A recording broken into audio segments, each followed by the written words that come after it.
தங்க பிள்ளையே, இந்த வரம் தரும் வாராகி தாயானவள் உன்னிடம் தனிமையில் பேசுவதற்காக வந்திருக்கிறேன். இந்த பதிவு உன் கண்ணில் பட்டால் கட்டாயமாக நீ தனிமையில் கண்ணீர் வடிக்காமல் கேட்க வேண்டும். அப்படி நீ கண்ணீர் வடிக்காமல் இந்த பதிவினை முழுவதுமாக கேட்டுவிட்டால் உன் வேண்டுதல் நிச்சயமாக நான் நடத்தி கொடுப்பேன் 24 மணி நேரத்தில் கூட. ஆனால் அழுது கொண்டு இந்த பதிவினை நீ கேட்கக்கூடாது. ஏனென்றால் இப்பொழுது இந்த தாய் நீ அழுவதற்காக இந்த பதிவினை அருள்வாக்கும் உனக்கு கொடுக்கவில்லை. ஒவ்வொரு தருணமும் நீ அழுது கொண்டிருப்பதனால்தான் அதை எப்படி சரி செய்ய வேண்டும், எந்த பரிகாரத்தை கொண்டு தீர்க்க வேண்டும் என்று இந்த வரம் தரும் வாராகி தாய் உன்னிடம் சொல்லுவதற்காக வந்திருக்கிறேன். ஆனால் நீ அழுது கொண்டு இந்த பதிவினை கேட்டால் நிச்சயமாக நான் சொல்லக்கூடிய பரிகாரமாக இருக்கட்டும், அல்லது எந்த பலனாக இருக்கட்டும், அல்லது நான் பேசக்கூடிய விஷயமாக இருக்கட்டும், உனக்கு புரியாமல் போய்விடும். அதனால் என் தங்க பிள்ளையே, ஓம் வரம் தரும் வாராகி தாயே வருக வருக என்று எனக்காக கமெண்ட் செக்ஷனில் கமெண்ட் செய்துவிட்டு இந்த பதிவினை தனிமையில் கண்ணீர் வடிக்காமல் கேள். இப்பொழுது நான் சில அருள்வாக்கு உனக்காக கொடுப்பதற்காக வையாவூரில் இருந்து வந்திருக்கிறேன். கவனமாக கேட்கிறாயா? சில நேரங்களில் அதிகமாக அழுது கொண்டிருக்கிறாய். மனக்கவிரக்தியானது உன் வாழ்க்கையில் எப்படியாவது வாழவே விடக்கூடாது என்று சில சூழ்ச்சிகளும் செய்வனைகளும் செய்யப்பட்டு என் தங்க பிள்ளையின் தினந்தோறும் மனக்கவலைகளை அதிகரித்து கொண்டே இருக்கிறார்கள் சில உறவுகள். ஆனால் என் தங்க பிள்ளை எப்படியாவது சில விஷயங்களை, சில உறவுகளை திருத்திவிட வேண்டும் என்று போராடி கொண்டிருக்கிறது. அதுவும் இந்த பணப்பிரச்சனை என்பது என் தங்க பிள்ளைக்கு அவ்வளவு விஷயங்கள் இருக்கிறது. ஒவ்வொரு நேரமும் பல இழப்புகளை அதிகமாக சந்தித்து கொண்டிருக்கிறதே தவிர பலன்களை எதையுமே என் தங்க பிள்ளை இன்று வரை சந்திக்காமல் தான் இருக்கிறது. ஆனால் என் தங்க பிள்ளை மற்றவர்களுக்கு உதவி செய்ய வேண்டும் என்று நினைத்து ஒவ்வொரு நாட்களும் கடன் வாங்கி தன்னுடைய உழைப்புகளை மற்றவர்களுக்கு செய்து அவர்களுக்கு உதவி செய்ய வேண்டும் என்று எப்பேற்பட்ட விஷயத்தை இழந்தாயோ அதற்கு எல்லாம் அவர்கள் சிறப்பாக செய்துவிட்டார்கள் என்றுதான் சொல்ல வேண்டும். ஆம் என் தங்க பிள்ளையே, அவர்களை நினைத்துதான் இப்பொழுது நீ அழுது கொண்டிருக்கிறாய், உண்ணாமலும் உறங்காமலும். என் உழைப்பு போய்விட்டதே, என் வார்த்தைகளும் என்னுடைய கனவுகளும் கலைந்து விட்டதே, என்னுடைய பணத்தை இழந்தாலும் பரவாயில்லையே, என்னுடைய நல்ல மனதை எப்பேற்பட்ட விஷயங்களால் அவமானப்படுத்த வேண்டுமோ அவ்வளவு என்னை அவமானப்படுத்தி விட்டார்களே. நான் அதையெல்லாம் செய்திருந்தாலும் கூட நான் தாங்கி இருந்திருப்பேனே. ஆனால் எதுவுமே செய்யாமல், எந்த தவறுமே செய்யாமல் உண்மையாகவும் நேர்மையாகவும் இருந்ததால் இப்பேற்பட்ட பாவத்திற்கு நான் ஆளாகி விட்டேனே. நான் செய்யாத தவறுக்கு தண்டனை இன்னும் அனுபவித்துக் கொண்டிருக்கிறேனே. எனக்கு வழிதான் என்ன? எனக்கு வாழ்க்கை இருக்கிறதா இல்லையா? நான் நினைத்த கனவு, நினைத்த ஆசைகள் நிறைவேறுமா நிறைவேறாதா என்று என் தங்க பிள்ளை எந்த தவறும் செய்யாமல் தண்டனை அனுபவித்துக் கொண்டிருக்கிறது. என்ன என் தங்க பிள்ளையே, இந்த வரம் தரும் வாராகி தாய் உன் மனதில் இருக்கக்கூடிய விஷயங்களை புட்டு வைத்து விட்டேனா? இப்பொழுது அடுத்தது என்ன நடக்க போகிறது என்று சொல்ல போகிறேன். கவனமாக கேள். உன் மனதில் இருக்கக்கூடிய ஆதங்கத்தை சொல்லிவிட்டேன் என்றால், ஆம் தாயே நீங்கள் சொல்லிவிட்டீர்கள் என்று எனக்காக கமெண்ட் செக்ஷனில் குறு மெசேஜை அனுப்பி வை. ஏனென்றால் நீ அழுது கொண்டிருப்பது இந்த வரம் தரும் வாராகி தாயால் பொறுத்து கொள்ள முடியவில்லை. ஏனென்றால் என்னென்ன விஷயங்கள், என்னென்ன பூஜைகள், என்னென்ன புனஸ்காரங்கள், எவ்வளவோ விரதங்கள் இருந்து விட்டாய். ஆனாலும் உன்னுடைய தீராத வினை, தீராத பிரச்சனை, தீராத பணம் பிரச்சனை, தீராத கடன் பிரச்சனை, தீராத உறவு பிரச்சனை என பல பிரச்சனையிலும் இன்னும் நீ போராடி கொண்டிருக்கிறாய்.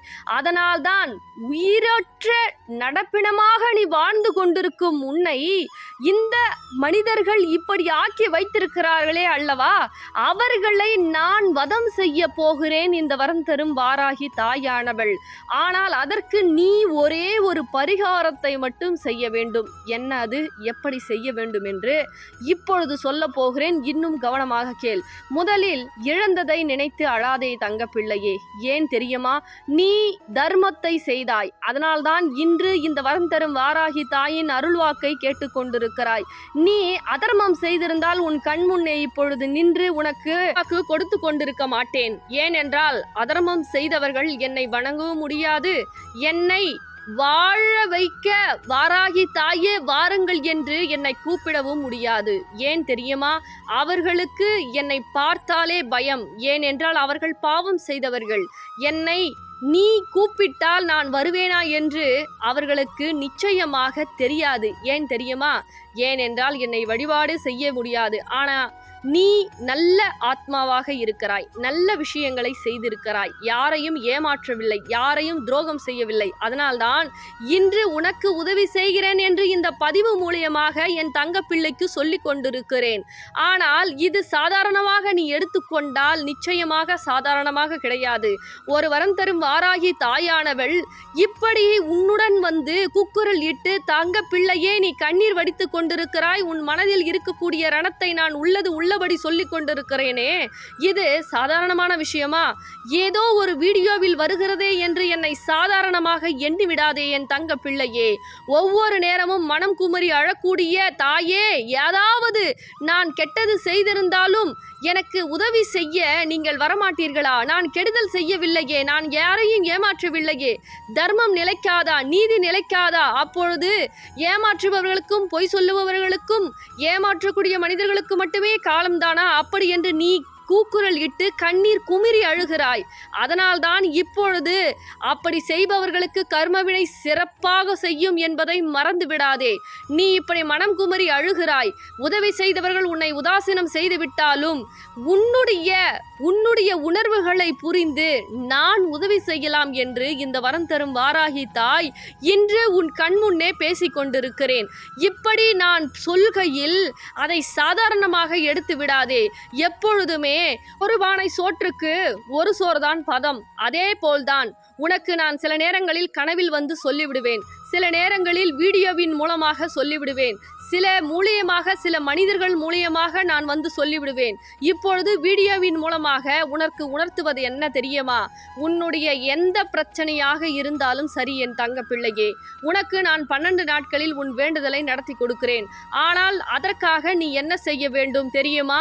12 நாட்களில் உனக்கு வேண்டுதல் நடக்கிறது என்றால் அவ்வளவு எளிது அல்ல. ஆனால் அதற்கு தடைகளும் சோதனைகளும் ஏற்படும். அதில் நீ வெற்றி பெற வேண்டும். அப்படி வெற்றி பெற்றுவிட்டால் இந்த வரம் தரும் வாராகி தாய் நீ கேட்டதை நிச்சயமாக செய்து கொடுப்பேன். ஏன் இதற்கு இந்த 12 நாட்கள் சோதனை? உனக்கு ஒரு விஷயம் வேண்டுமென்றால் நீ முதலில் அதற்கு தயாராக வேண்டும். ஏனென்றால் இப்பொழுது இழந்ததை நினைத்து நீ கண்ணீர் வடித்துக் கொண்டிருக்கிறாய். அதிலில் இருந்து உன்னை மீட்டெடுக்க வேண்டும். அதே போல் சில விஷயங்கள் ஆழமாக படுத்தி உன்னை அவ்வளவு ரணப்படுத்தி வைத்திருக்கிறது. அதற்கு நீ அள்ளி அள்ளி கொடுத்தாய் அல்லவா? அவர்கள் மருந்து போட போவதில்லை. இந்த அன்னை வாராகி, வரம் தரும் வாராகி தான் உனக்கு மருந்து போட போகிறேன். அதனால் இந்த 12 நாட்கள் உனக்கு நான் கொடுக்கக்கூடிய கால அவகாசம் இதற்கு தானே என்பதை மறந்து விடாதே. முதலில் ஏமாற்றிய எண்ணமும் ஏமாற்றக்கூடிய மனிதர்களையும் நீ மறக்க வேண்டும். அப்படி மறந்தால்தான் இந்த பூஜையை செய்ய முடியும். மறந்துவிட்டால் அவர்களுக்கு தண்டனை எப்படி கிடைக்கும் தாயே என்று நீ கேட்கலாம். ஆனால் அதற்காக நான் இருக்கிறேன். உன்னை சரி பண்ண தெரிந்த எனக்கு அவர்களை ஏமாற்றியவர்களை சரியான பதிலடி கொடுக்க தெரியாதா என் தங்க பிள்ளையே? நிச்சயமாக உடனுக்குடன் உன் கண்முன்னே இந்த 12 நாட்களில் ஏமாற்றியவர்களுக்கு அனைவருக்குமே தண்டனை கிடைக்கும் என்பதை மறந்து விடாதே. ஒவ்வொரு நேரமும் நீ உண்மையாக உழைத்திருக்கிறாய், உண்மையாக அன்பு வைத்திருக்கிறாய். உன்னுடைய உணர்வுகளை புரிந்து கொள்ளாமல் உதவிகளை வாங்கி கொண்டு அவர்கள் அனைத்தையும் சாப்பிட்டு விழுங்கிவிட்டு இப்பொழுது உன்னை நடுத்தெருவில் நிற்க வைத்திருக்கிறார்கள். அவர்கள் எப்படி நீக்க போகிறார்கள் என்று இந்த 12 நாட்களில் உனக்கு காட்டிக் கொடுப்பேன். ஆனால் நீ என்ன செய்ய வேண்டும்? நம்பிக்கையோடு பச்சை நிற ஆடையை அணிந்து கொண்டு பச்சை துணியில் 1 ரூபாய் நாணயத்தை முடி போட்டு உன் இல்லத்தில் இருந்து, எப்படி என் தங்க பிள்ளையே, நீ கிளம்பும் பொழுது பச்சை நிற ஆடையை அணிந்து கொண்டு பச்சை துணியில் 1 ரூபாய் நாணயத்தை முடி போட்டு கொண்டு இந்த வரம் தரும் வாராகி தாயை தேடி வர வேண்டும். புரிகிறதா?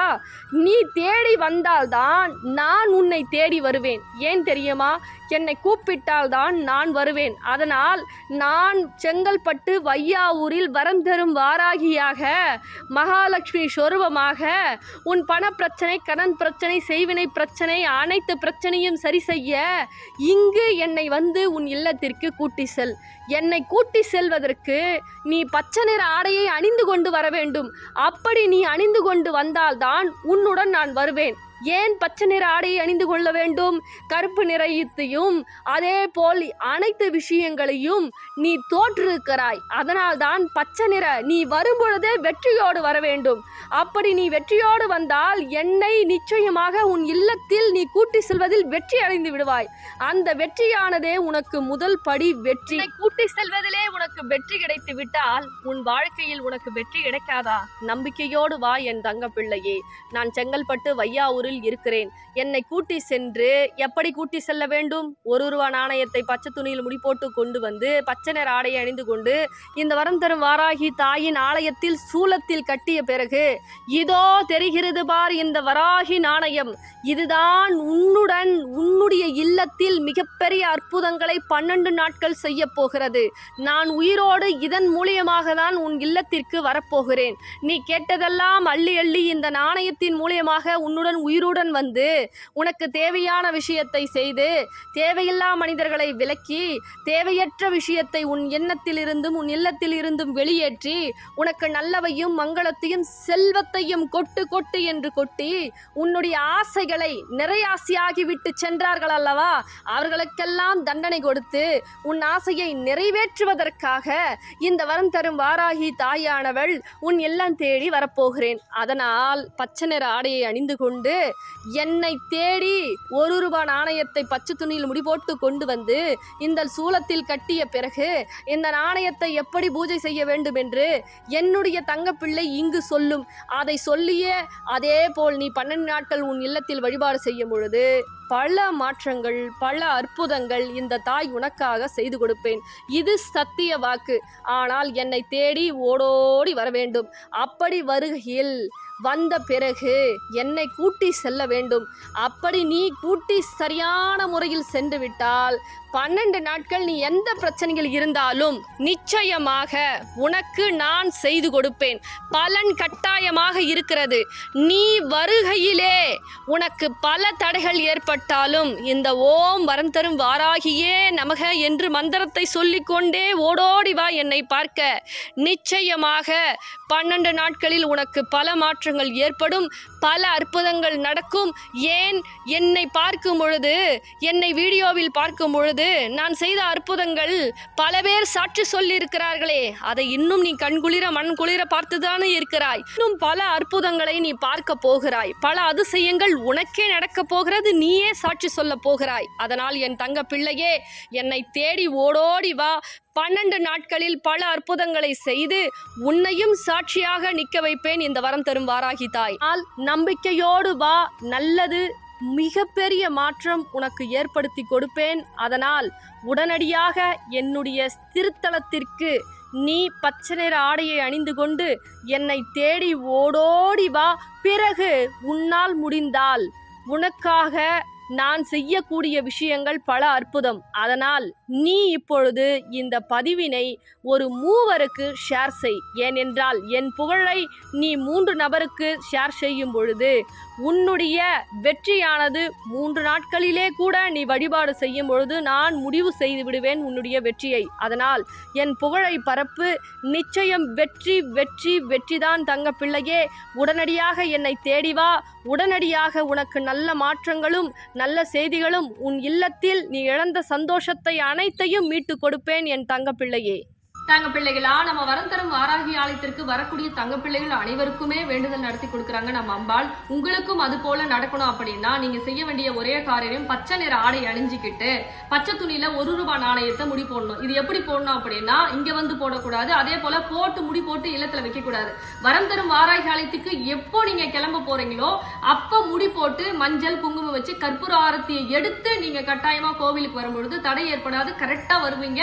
அதே போல இங்க சூழ வரம் தரும் வாராகி ஆலயம் சூழலும் இருக்கும். அதில் கட்டிட்டு வரம் தரும் வாராகி நாணயம் உங்க பிரச்சனையை சொல்லி அம்பாள் கிட்ட பாதத்துல அந்த நாணயத்தை வச்சு பூஜை போட்டு உங்களுடைய வேண்டுதலை சொல்லி நீங்க அந்த நாணயத்தை 12 நாட்கள் வழிபாடு செய்யணும். அப்படி வழிபாடு செய்யும் பொழுது பணப்பிரச்சனை, கடன் பிரச்சனை, செய்வின பிரச்சனை, உறவு பிரச்சனை எதுவாயினும் அம்பாள் 12 நாட்கள்ல உங்களுக்கு தீர்வு தராங்க. அதனால நம்பிக்கையோடு வாங்க. 12 நாட்கள்ல உங்களுக்கு வேண்டுதல் நடக்கும். சரிங்களா தங்க பிள்ளைகளா? இந்த பதிவு உங்களுக்கு பிடிச்சிருந்தா மற்ற தங்க பிள்ளைகளுக்கு ஷேர் பண்ணுங்க. ரொம்ப சந்தோஷம். உங்க பேருமா? மாலை. எங்கேருந்து வரீங்க? குமரவாடி. என்ன விஷயத்துக்காக அம்பாள் கிட்ட வேண்டினீங்க? என் பையன் கல்யாணம் நல்லபடியாக ஆகணும். பையனுக்கு கல்யாணம் நல்லபடியாக ஆகணும்னு வேண்டிங்க. அம்பாள் எத்தனை நாள்ல மாற்றத்தை கொடுத்தாங்க? 1 வாரத்துலேயே. 1 வாரம் 8 நாள்ல. ஆமாம். அம்பாளுக்கு நன்றி சொல்லுங்க.